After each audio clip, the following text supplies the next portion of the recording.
Hello again to another review, and this time I'll be looking at the film Enter the Game of Death,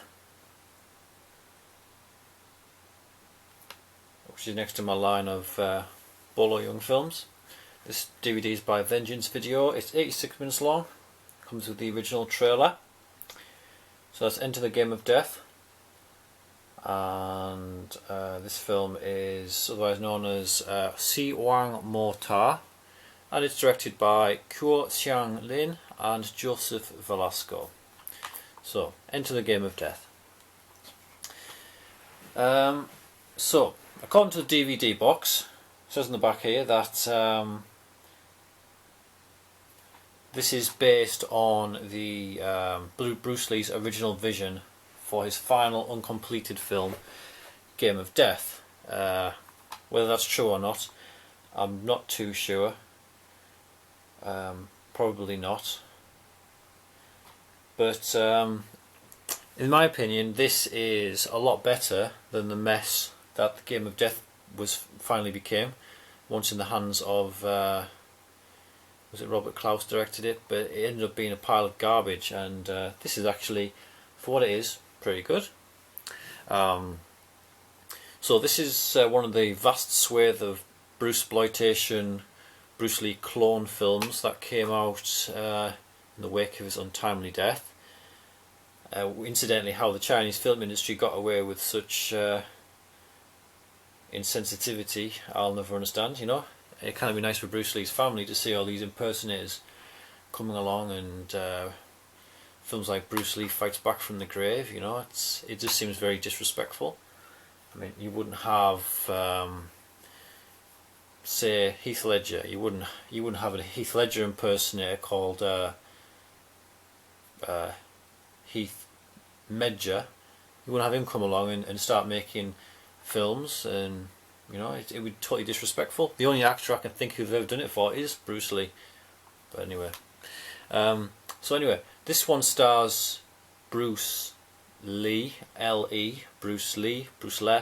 Probably the best of the Bruce Lee clones, in my opinion. That's not saying much. Probably Dragon Lee is my favourite, actually.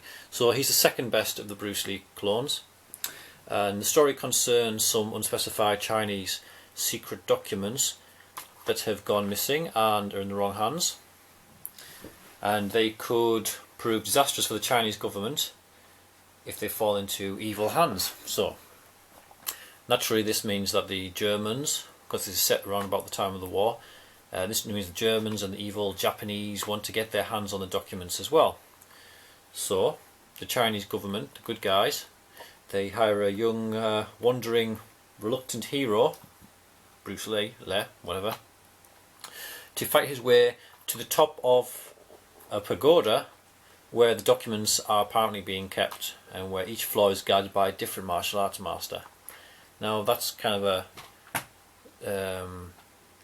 a weird idea for a film, you know, secret documents being kept at the top of a pagoda, but you know, it's a nice opportunity for a lot of fights, and that's what the film delivers. So anyway, to be honest, the story isn't too great. There are a lot of plot holes, but of course it doesn't matter because these films are all about the fights, as I said. So the fight scenes are plentiful, and though a few of the less exciting ones go on a bit too long, they are generally snappy and watchable, and the choreography is decent. Unlike a lot of the films of this era, the action wasn't spoiled by the dodgy camera work, which has spoiled many a kung fu film for me. You know, where the action's going on at the side of the screen and you're centered on a tree or a pot or something like that. Bruce Lee is as entertaining to watch. When I say Bruce Lee, I mean this Bruce Lee. Bruce Lee is entertaining to watch as ever. He's muscular, athletic. He's got the Bruce Lee style and mannerisms down to a T, although he has a tendency to overdo them, though not as much as Dragon Lee. All the Bruce Lee clone boxes are ticked here. You know, you've got the yellow and black jumpsuit. You've got the nunchaku fight with yellow nunchaku. You've got the scars on the chest. You've got the mystical wavy hand thing, you know, for Enter the Dragon, all present and correct. Also, to the film's everlasting credit, the main villain is played in usual psychotic mode by cinema's greatest villain, Bolo Yeung. Looking very young and in particularly massive form in this film. He even whips out a few rarely seen high kicks for us fans. Bolo Yeung's fights are one of the best things in the film. Overall then, thanks to the presence of Bruce Lee, Bolo, and a few interesting fight scenes.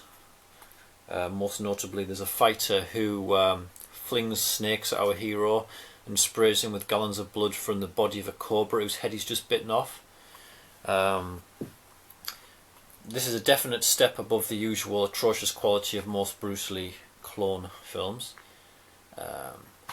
However, if you want a really good Game of Death homage, watch Game of Death 2, otherwise known as... where is it?